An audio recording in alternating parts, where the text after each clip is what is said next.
Welcome to the Billionaire Lifestyle Podcast with your host, Emmett Muckles. Please visit iTunes, Stitcher, or emmettmuckles.com to listen to all the episodes for free. Ladies and gentlemen, welcome to the Billionaire Lifestyle Podcast. Today, my guest is Dr. Richard Ruhling. Dr. Richard Ruhling is a retired physician, and he is the author of quite a few books detailing how the medical industry and how we should be living our lives according to biblical doctrine. It's going to be quite an interesting, fun-filled interview for you to listen to. So please stay tuned. We'll be right back. Today, I have Dr. Richard Ruhling with me, and I have to say that first, I have to say, how are you? Doing great, thanks. I've been really kind of just waiting to talk to you because you have such a vast wealth of knowledge and you have a good stance. And I like that in a man who says, this is what I am, take it or leave it from the information I've gathered from you. Particularly, I want to start with health and your stance on health. Well, I was blessed to have an experience in the School of Public Health in Loma Linda, a community that was featured on the cover story of National Geographic in November of 2005. It was a story on longevity, and Loma Linda was the only community in the Western Hemisphere in the blue zone. And it really has been benefited by a National Institutes of Health giving them $40 million to find out why the community, and actually Seventh-day Adventists, which I'm not trying to sell that totally, but they live about 6 to 7 years longer than their neighbors. And I could have saved them a lot of money if they would have asked me. It's really what we put in our mouth that makes the difference. And while I was there, though, teaching, I did executive health. Executives came for their yearly physical, and so I had an executive say that sugar bothered his joints, and another guy said cheese bothered his joints, and a third one said that meat bothered his joints. And these were pretty smart people, you know. They had figured it out. Most people just ask their doctor, you know, and get some kind of prescription that is the beginning of a long story. But anyway, I was not able to figure it out for myself when I got headaches. I couldn't see a relationship to anything I ate or drank. And I even went across the campus to the medical center and asked the fellow who taught medical students neurology. And I asked, and he said foods or beverages would be very rare for my kind of headache. He didn't see a relationship. But I later learned he didn't know what he was talking about, because when I left the university, I went into practice with 5 other doctors. One was an allergist, and the parking lot was usually filled for this guy. People drove hundreds of miles to see him. And so one day I said, how many people with headaches can you help? He said, about 9 out of 10. I said, test me, please. And I would not have believed I was allergic to wheat, gluten, pasta, pastry. Loved the stuff, probably overdoing it, probably got toxic to it, but I didn't get sick when I ate the stuff. And the best example I can give you for how it works is nicotine. When people smoke, they don't get sick. They get sick when they don't smoke. That's true. Withdrawal. That is true. I was a smoker. Yeah. And so the bottom line is that people can, depending on how much sleep and exercise and sunshine and other good things, stress, it modifies it, but it does not alter the underlying cause to the thing. And so you can tolerate it better or tolerate it worse, depending on how many pressures and lack of fluids and things like that. But the real issue is a food or chemical that you've got a problem with. Yeah, I think that's coming more and more in our society. You know, one of the things about our society, and it came about in the 50s right after World War II, where they began to promote this ease of life and this comfort of life, where now people start to shop in the middle of the aisles versus where we came from in this country. We were mostly farmers and we ate very natural things that came from the earth, and we got away from that. Do you think that is a direct cause to why we are having so many problems in the world? Very definitely. In fact, I have a DVD on my website, which I would, if you have people with health problems, this DVD, which I originally heard about it from a guy who lost his eye to diabetes, but he got off of his insulin and other prescriptions, and his neuropathy was improving. He was doing better after watching this DVD, and I paid a friend $15, but I buy them by 100 at a time now, and I sell them for 10, actually $8.95 plus shipping. And if they go to therichardruling.com and click on DVD, they can see 5 minutes of it, and they can decide if they like it. But for me, I think most people, we all either have health problems or know somebody close to us that does, and this DVD is truly excellent. I've had some people that want more than one copy. And I've never had anybody want their money back, So I would say it's called Eating. It has testimonies by Joel Fuhrman, who is a big authority in nutrition field, and also Neil Barnard, who wrote the program for reversing diabetes. And in addition to having these manifesting food allergies or latent food allergies, do you think that they are contributing to how do I want to say this? I don't want to say psychosis, but mental status of the society?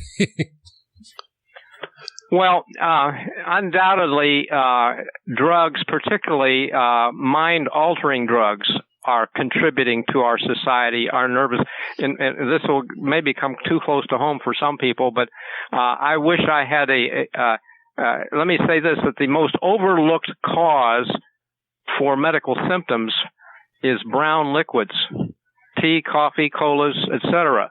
And I wish I had a $10 bill for everybody that wanted something for their nerves, because of too much gearing up, and they needed to gear down, or trouble sleeping, etc. And but it's not just the nerves; it affects the heart. They do not allow caffeine in a coronary care unit because, in the context of a heart attack, it could trigger a fatal arrhythmia. It lowers the threshold for ventricular fibrillation, and so it would be bad. It's not good for the heart. It tends to raise the blood pressure a little bit. When your heart beats faster, your pressure goes up. It turns on your stomach acid full time.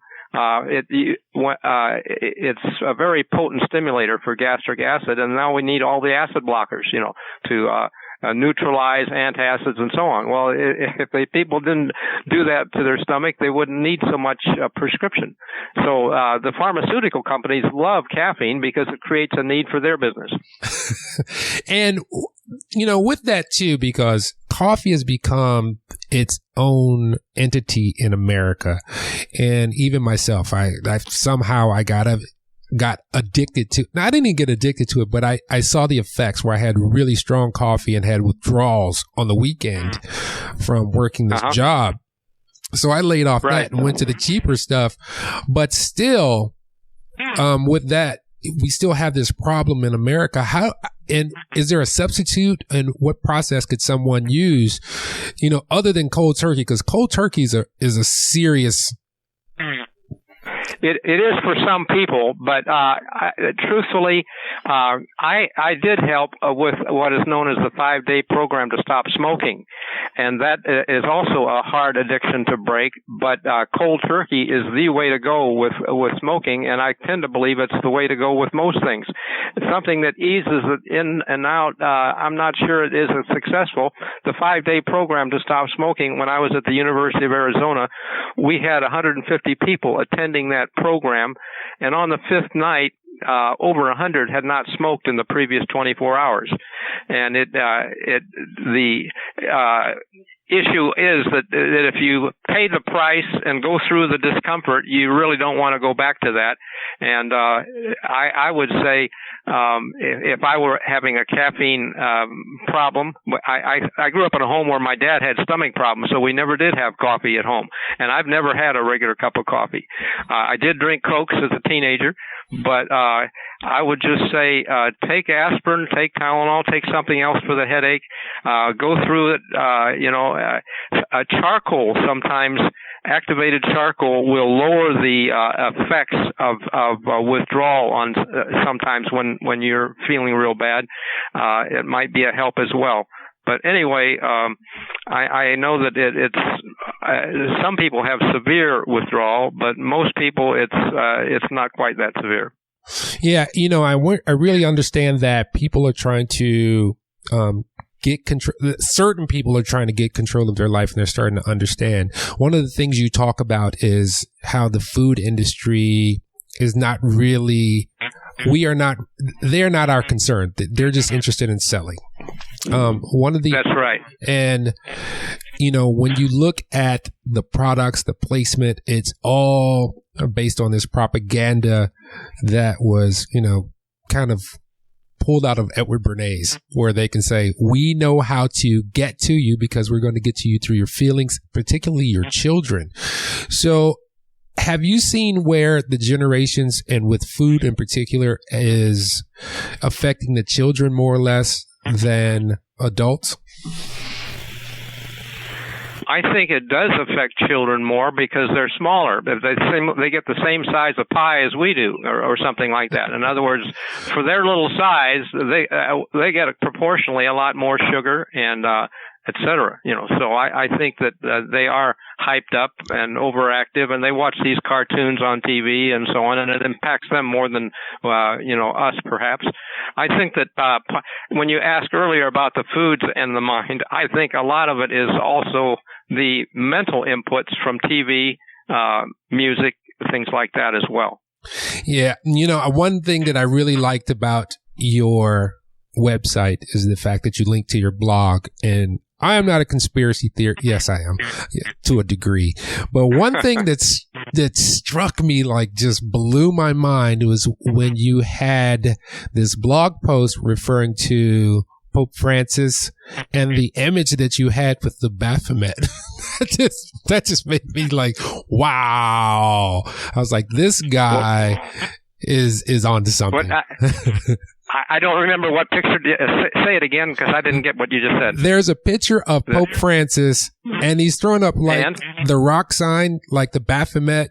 If you look at the picture of what most people show as a Baphomet, they have this sign like the rock on sign with the devil horns. Oh, you mean a hand sign? Yes.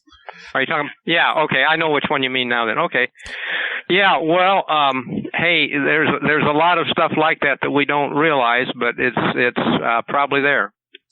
Yeah, I was just looking at that, and I was looking at the fact that you do go into religious doctrine on a lot of your lectures that I've seen online, a lot of things that I've seen, some of your writings, and what made you, what turns your mindset to the fact that, this needs to be discussed a little more?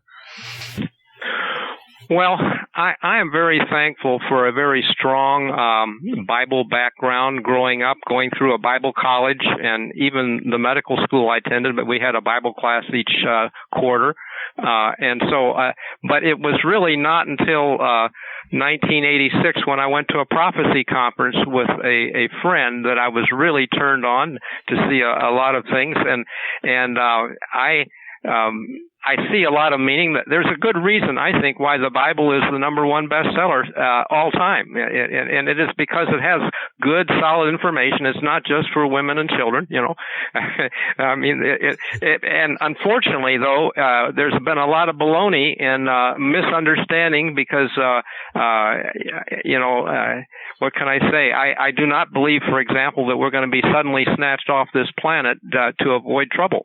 I believe God's story is how he can strengthen us to go through whatever comes, and it's not about take us home and so on. That's not, it's true in the Bible there are a couple people who went to heaven without seeing death probably, but I personally, I believe that we're living in a very close to end time scenario, so that I really don't expect to die. I expect to go to heaven, but not before trouble. I expect there's going to be big trouble even this year, But and if you see Jerusalem, I'll give you an example specifically because I think the Bible has more information than we're really absorbing. But in the Zechariah, which is the next to the last book in the Old Testament, it's Zechariah, Malachi, and then Matthew, Mark, Luke.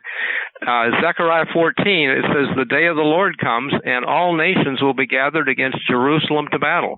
The houses rifled, the women ravished, half the city will go into captivity, and then the Lord is going to go forth and fight against those nations." And my point is that Obama kind of prepared the way for that by failing to veto the UN bill by Arab nations. 14 of them went against Israel, and he said nothing, And so Israel is really vulnerable at this point, and I believe we could see trouble this spring. I personally believe that if we do, it will be an omen of end times impending for U.S. as well. Wow. And we can talk about it again. If you see that in mid-April, which I believe would be Passover time because that's the Jewish time for judgment. It was when judgment fell on Egypt, and God took his people from Egypt to a covenant and later said, "I'm married to you." And we misunderstand the wedding parables as a snatch to heaven. But God wants a covenant relationship with people who are very serious about him, and I believe that's what that means, not a quick snatch to heaven where we're out of here. Wow, that was really deep. So I'm going to really pay attention to it because I've kind of detached from the media standpoint, like watching TV. When I do watch media, it's very concerted. Like I'm going there either for entertainment or information, but I'm very selective about what I introduce myself. Understand. And you put me in the mindset of this guy that I ran across a couple of years ago named Bill Donahue. Have you ever heard of him? I've heard of him. I truthfully, I do not have a television. I find most of what you need by news is online news and so on, and even the side stream, lamestream media, mainstream is lamestream for the most part, and you don't get the full picture. Yeah. I found Bill Donahue on YouTube, and okay. He has a church or had a church, but much of his talks about the Bible or his sermons or whatever you want to call them are relating the Bible in a totally different avenue where he's relating it to the temples of the body, the pineal gland, the understanding of things, physical and metaphysical within, the temple body. And that kind of makes me, when you were talking, it made me think a little bit about him. He has a very interesting take where you can say, maybe we are kind of only taking it literal and we're not looking at doctrines that we're not ingrained with. Good point. And from my perspective, it's not either or, but both. Yes. And that's one of the things that was really interesting. And especially when I listen to you talk, it reminds me of some of the things that I've heard him say. And when you're first introduced to it, it seems so far-fetched. But if you say, let me find out what he's talking about, then you go, oh, maybe.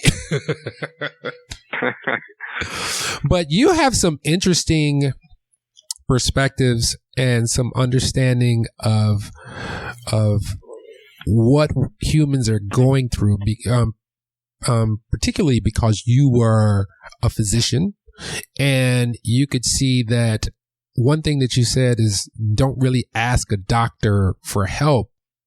I'm paraphrasing, but you were basically saying, you have to be in control of your own health, and it's not necessarily about pharma. Yes, exactly right. Specifically to address that issue, the title of a book that I wrote, and I think it's a good title, Why You Shouldn't Ask Your Doctor. The fact is that prescription drug reactions, adverse drug reactions, are a leading cause of death today. And I moved to D.C., and as part of my interest in D.C. was to go through the U.S. Senate offices with medical literature showing that prescription drugs are a leading cause of illness and death, until one senator said, you're wasting your time. They own us. Speaking of the contributions by pharma to their re-election campaigns. And I thought, well, they're just sold out. It's just a sad situation. They're really, and that's what Obamacare, they hadn't even read it, but they approved it, basically. But, one of the things that, that I believe Obama understood that he wasn't going to get it perfect. But I believe this actually harkens back to the Clintons when they were trying something very similar. And, yes, right. He had a relationship with them. You earlier in the discussion said something about you're not sure about conspiracy theory, but in the conspiracy theories, they want to control the population, and if they can control the health care, if people, and by the way, let me say this, it was 40 years ago-ish that I was teaching at Loma Linda, and the dean came to me one day and said, they're starting to call medical care health care. And that was a revelation because never before, but they have sold the deal. And now everybody thinks health care is medical care. And, if you want health care, health is like mothers and apple pie in America. Everybody needs health care, but it's sold as medical care. And that's a big fallacy because those prescriptions will sooner or later make you sick. That's a real thing that you are talking about. I moved from Detroit, Michigan to another state, Indiana particularly. And when I was searching for a physician, I was looking for a holistic doctor, someone who was not immediately going to say, let me write you this prescription. Or maybe they would say, you need more vitamins, check your vitamin D levels, check your vitamin C, your vitamin E, because I found out that a lot of our ailments are because we're lacking minerals. And what you say makes perfect sense because it's all a mind game. Well, I don't know if it's all a mind game because it turns, you can't think yourself into, it's what we take into our mouth for health that really matters the most, but a good mental, positive attitude will help a great deal. But, I look at three levels, really. I look at the physical, and the physical body and health is a good lesson for the mind and the mental attitudes and emotions. And if we think positive thoughts, we have good emotions. And then I believe there's a third sphere, which is spiritual, a dimension where if we, I personally believe when we talk in terms of Bible that there is a creator. This planet didn't just happen. Life didn't just begin on this rock after it exploded off the sun. I don't, even the famed Anthony Flew, an atheist, when he considered the complexity of DNA, realized that it could not have happened by a chance, and he came to believe in God. Now, I haven't talked with him to know just how he believes in God, but I believe the Bible is the best example and the best story, and it is superior to all other holy books. And it tells about today, in fact, and I could give you an interesting, on this topic, illustration for your listeners, and that is that first of all, Christ, when he was asked about the end of the world in Matthew 24, in verse 15, he said to understand the book of Daniel. And in the book of Daniel, there are a series of life and death issues, biographical sketches, but also some prophecies. And in the 8th chapter, there is a ram that angers a goat. And that goat comes flying from the west and clobbers this ram and stomps it, breaks its horns.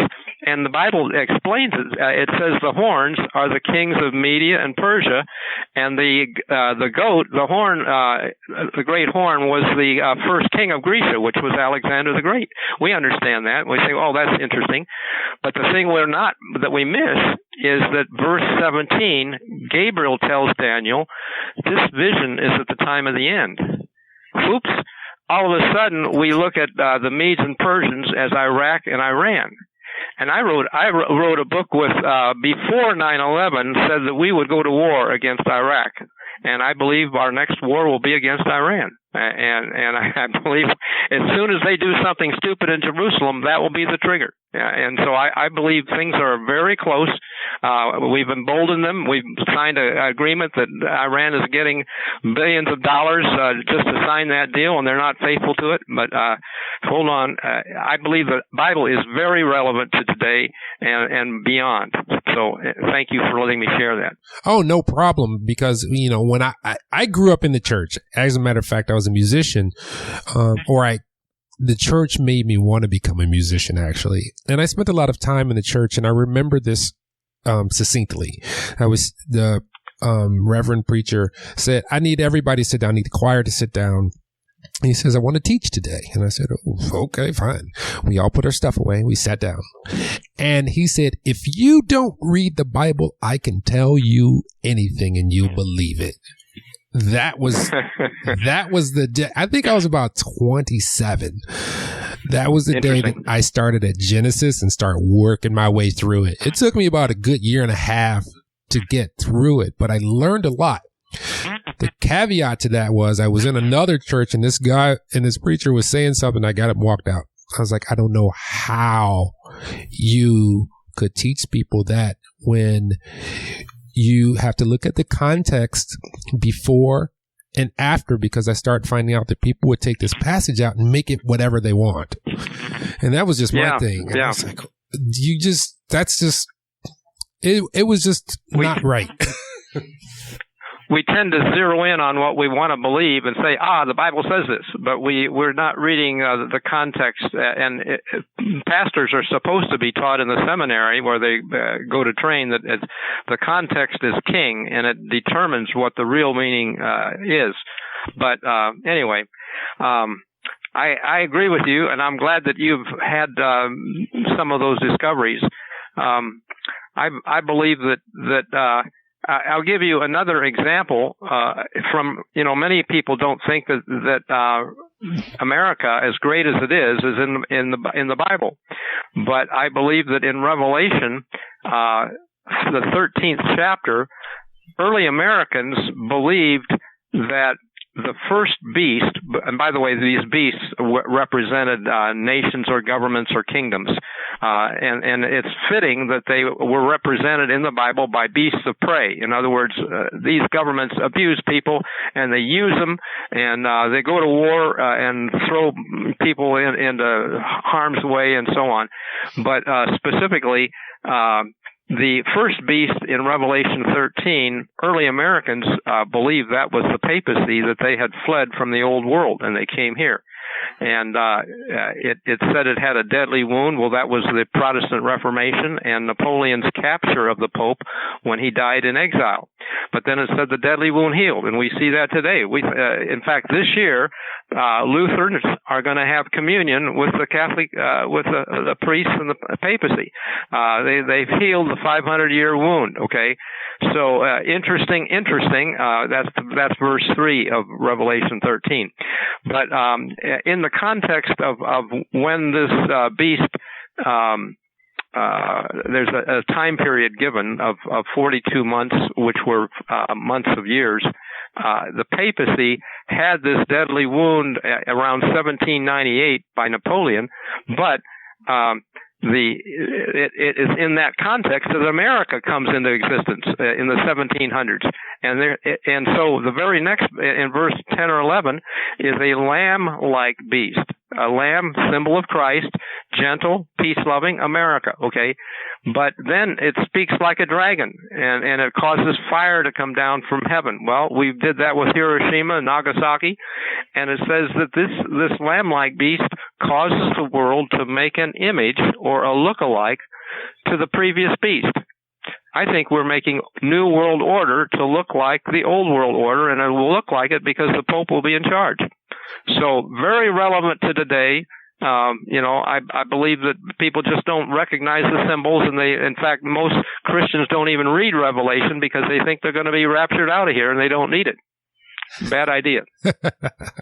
You've written quite a few books here, and I just want to go through them real quick, just so people can. So you have the Alpha and Omega Bible Code. The End Times. That's a well-liked one, and if people want to start with one, I would recommend it because it has mostly 5-star reviews on Amazon, Alpha and Omega Bible Code. Yep. And then you have, and I like the picture on the cover, America is Gone, with the Statue of Liberty covering her face with her hands. The Fall of America, New World Order, and God's Plan for Positive People. The bride, followed by The Bridegroom Comes, and I don't know if these are in chronological order. Wake Up America. No, but that's okay. Okay, Wake Up America, How to Survive Change, and Obama Without Guns, Money, and Rapture. And that's the next thing we're going to talk about, money. Behold a White Horse, The Blood Moon at the Passover 2015, Signs of Judgment, Adventism, Failure at Basics, Movement of Destiny, and the one that's where I came from. I was grown up, and I'm indebted to a excellent Bible background, but I see the church as failing, and it's not about denominations. It's about Bible understanding and not groups or membership somewhere. And we have Why You Shouldn't Ask Your Doctor. That was one of the things that really piqued my interest in your works. And then Exodus 2, Christian Patriots' Answer to the Coming Civil War, Fight or Flight. And one thing that I really want to kind of delve into and how we began our conversation was in the reference to how you can live your life kind of frugally and the basic things that most people today seem to not understand because they're chasing this dollar. They're chasing a dollar. And what happens with most people, if they get to that point, is when they get to their 40s or their 50s, they realize they're chasing this thing that they never really attain. They get it, they spend it, and they have the representation of wealth, but no actual real wealth. They just have things. And you said that you didn't choose that path. And I had a kind of a change when I started looking at Maslow's hierarchy of needs. I was like, wow, and that's kind of saying that in the same vein, is that you should go for purpose, do good things, and fill your spirit. You know, once you have your basics, it means your house, you know, a decent place to dwell, food to eat, clothes on your back, homeostasis where you can just kind of be. Once you get that, then it's all about the fulfillment of the mind and the spirit. Well, I agree with you, and money is often abused as being so necessary when you can only wear one pair of shoes or pants at a time, and so why the focus on always having more? I attended a Christian businessman's luncheon. This was probably nearly 20 years ago in Chattanooga, and Ron Blue, a CPA who specialized in millionaires, spoke, and he said that every one of these millionaires wondered how much more money they needed to really be secure. They didn't feel secure, and these are guys that have far more than I do. But basically, I'm comfortable in the fact that God loves me. He has a wonderful plan. I want to share what I got, and I believe that He's going to take me through. And it doesn't. I don't have to have the only brand new car I had was in college when my folks bought me a new Valiant when I was getting ready to graduate from college in 1961-62. But since then, I've always bought used cars and no payments, just paid cash for whatever I got. And used things are I'm looking right now at a computer that I got used off the Craigslist. And I got a refurbished laptop, and et cetera, so it can work. It doesn't have to be brand new. But this has been part of your whole being, as you've gone through the years. This is not something that you came to as like those V8 moments where you smack your forehead and go, oh, now I get it. Yeah. I would say it's kind of I grew up saving my nickels. I got an allowance when I was a little child, and I saved my nickels for what I wanted, a squirt gun or a cap gun or something like that. But save your money. It will come in useful sometime for something bigger than the ice cream cone. Just use it today. Use it today, you know. Yeah, that was some wisdom my dad gave me. My dad was into real estate, and I was like, Dad, I want to be like you when I grow up. And he said, I'll give you some advice. He says, it's very simple. All you have to do is save 10% of what you earn, what you bring home. He says, if you start very young, you'll be okay. I didn't take his advice. I got caught up in the American dream, but now I see it, because then you have to save like 30% versus 10%. But it was great advice. Yeah, I agree, and I believe that basically it's food is if you, the right kind of food is maybe not as expensive as the rich package type stuff that we spend at the grocery. You know, you can eat. I was taught in medical school that a handful of beans and 2 handfuls of rice or corn or wheat will give a balanced protein. So that you know, it's not, you don't have to kill the cow. The poor people on this planet don't have a cow to kill, and basically they live healthier without all the disease that we have, for the most part. If you could go back, let's say, I'm going to paint a picture for you. 2 men come up to your door. It's your best friend and it's you, and they say, we need advice on how to live our life. And they're 20 years old, 30 years old. What would you tell them? Well, good question. I have a book that is not my book, okay? But I heard a pathologist, a woman physician whom I highly respected, say that the best book ever written was this book that I'm telling you about right now, called The Ministry of Healing, because it has a very broad picture of life. It's been subtitled A Book of Health and Happiness, but it has a philosophy of service to others, of 7 chapters on the family, so that you know, people can live happy as well as healthy. But it's excellent. In fact, the book was written by the founder of Loma Linda, where they live as an average 6 to 7 years longer. So the health information is good. The happiness information, I believe, is biblical. I believe that people who live to serve others are happier. The Bible says it's more blessed to give than receive. If you feel like you're trying to give to others, you feel good about yourself, and you basically, people that aren't giving are somehow in the back of their mind, I think they realize they're missing something, and I think that the real happiness is the effort to share what we know is true, and so if people want this book, by the way, they could go to my website, a different website called ChooseABetterDestiny.com, ChooseABetterDestiny.com, and it's a hardback book that I can send by mail, but that's it in a nutshell. I think that when you say what advice can you give, that book sounds like it's just common sense, but the thing about common sense is it's really uncommon. You know. I'm sorry, but I've in the last couple of years, that exact sentence has been reoccurring in my life. So, I mean, and it's been uttered from my own mouth. So I fully understand what you're saying, when the only common sense we have together is that we don't have anything in common, which is absolutely true. This has been an awesome interview, and I looked forward to speaking with you, and you imparted some great wisdom upon us.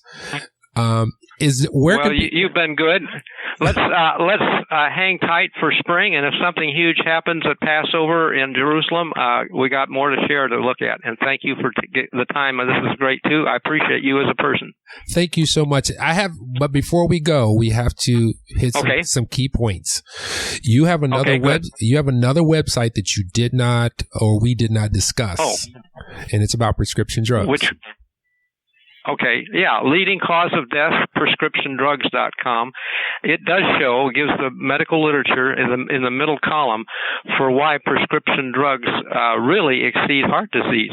A quick understanding of that is the fact that 2/3 of heart disease deaths are over 75, and many of those people over 75 are in nursing homes where the average the average patient gets about 9 prescriptions, and so now some of them are for bowels, pain, or sleep, but they're so spaced out. Sometimes you go to a nursing home, they can stand in the hallway and fill their diapers and think everything is fine, and when their heart stops, the doctor signs them out as died from heart disease. But hey, if drugs can kill, I'm just saying, we've messed with the figures, and the problem is that, and by the way, my former wife died of a prescription drug. She took it for a bladder infection, wiped out her platelets, and in spite of splenectomy, high steroids, gamma globulin, multiple transfusions, she died of a stroke. And I'm happily remarried in Arizona, from Maryland, where we were living. But my point is that and I've talked to 2 physicians since that happened to my wife on the same drug. 2 other physicians nearly died. So it's more common than people realize. And when they get something serious that they don't know the cause, that her hematologist, my wife's doctor, who signed her death certificate, signed her as idiopathic thrombocytopenic purpura, which means that idiopathic, they don't know the cause. Actually, I was taught in my internal medicine training that idiopathic means idiotic on the part of the physician. That's where I was and pathetic on the part of the patient. But so anyway, I think that we just don't get it straight, and we don't have a chemical deficiency in our system.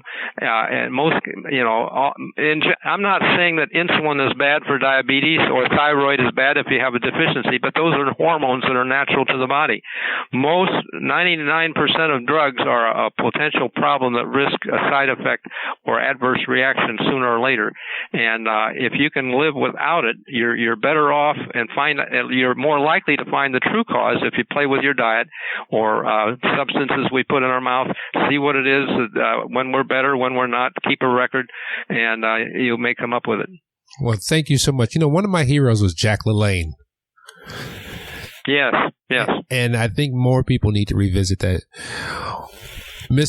Dr. Richard Ruling, it has been an absolute pleasure to have you on my show. Thank you for gracing the sound waves with your presence. God bless you too, Emmett. We'll look forward to talking again sometime. Ladies and gentlemen, this has been the Billionaire Lifestyle Podcast. You can reach it on emmettmuckles.com. That way I'll know that you can leave a comment, or that way you can leave a comment. You can also find it on iTunes, Stitcher, and Google Play. So it's floating around out there in the intranets. So make sure you find it. Remember, here's one thing you guys have to do. When you get up in the morning and you look into the mirror, there's going to be at least 2 eyes staring back at you. Even if you have one, you'll still see 2 of them. Here's the one thing that you got to do. You got to love that reflection, that representation of you, because once you love you, then it has no other choice but to spread and be infectious in the world. With that, have an awesome day.